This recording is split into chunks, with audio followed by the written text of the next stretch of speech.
Hi guys, it's DK388. Today's video we got a 4K dash cam and we're going to do an unboxing, setup, installation and a bit of a review on the footage at the end. I got this from Amazon UK. I'll leave a description below for the link. So first things first, we got the pry tool, got the camera and the rear camera module and the cable and the suction cup for the camera attachment at the front.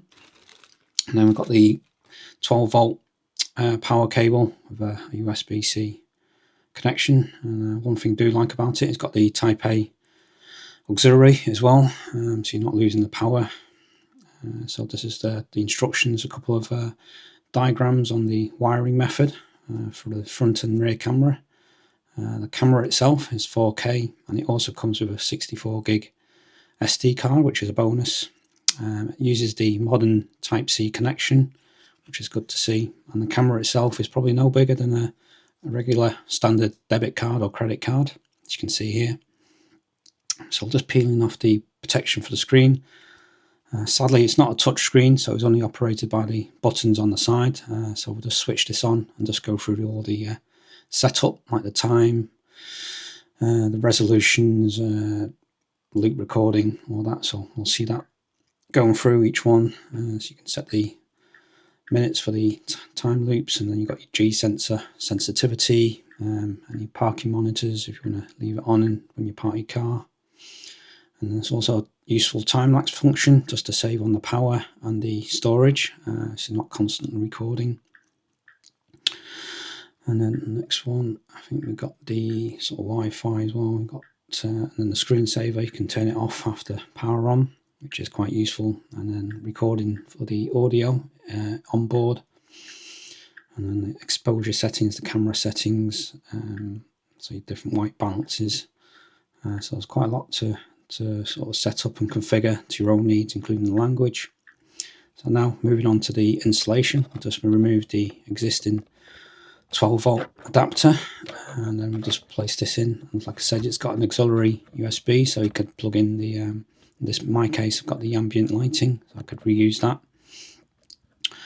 And then plan is to route the power cable underneath the console where the joins are, and then underneath the glove box as best I can, similar to what I did with the ambient lighting cable, just routing it into the gaps using the pry tool.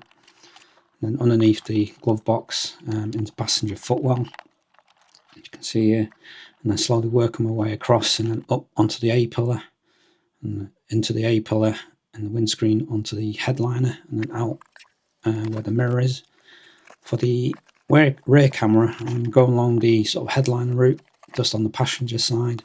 As you can see, I'm just tucking the cable into the gasket, and then when I'm coming to the C-pillar at the rear, any excess cable I'm just tucking into the this little behind the plastic covering, just where the 3/4 window is.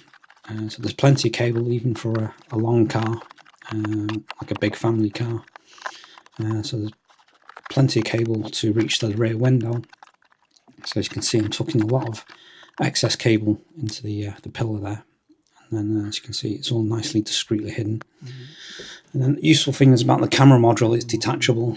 So for this installation, you can just set up all your wiring, and then you can sort of mount the cable best place where you prefer. I'm thinking probably at the top corner, the rear windscreen. It does come with some sticky pads and 2 screws. So I was just thinking maybe in the top corner, probably about there, is where I'm going to mount the rear camera. It does have a little bit of movement in the bracket itself, so I'm just using a small drill and a pilot hole just to make the installation of the screws easier. And then once that's in, this is from the outside with the boot lifted, you can see there's a bit of movement, twisting left and right with the clamp, and then just peeling the protective film off. And then this is the installation complete, with the camera just behind the mirror. And this is a test footage from a motorway really early on in the morning. As you can see, this is another test footage in town environment. As you can see how sharp the number plate is. I'm just covering the rest of it for privacy purposes, so it's nice and sharp. And then just the test footage at night, This is the rear camera footage. Once again, I'll leave the link below in the description if you're a UK buyer. Thanks for watching.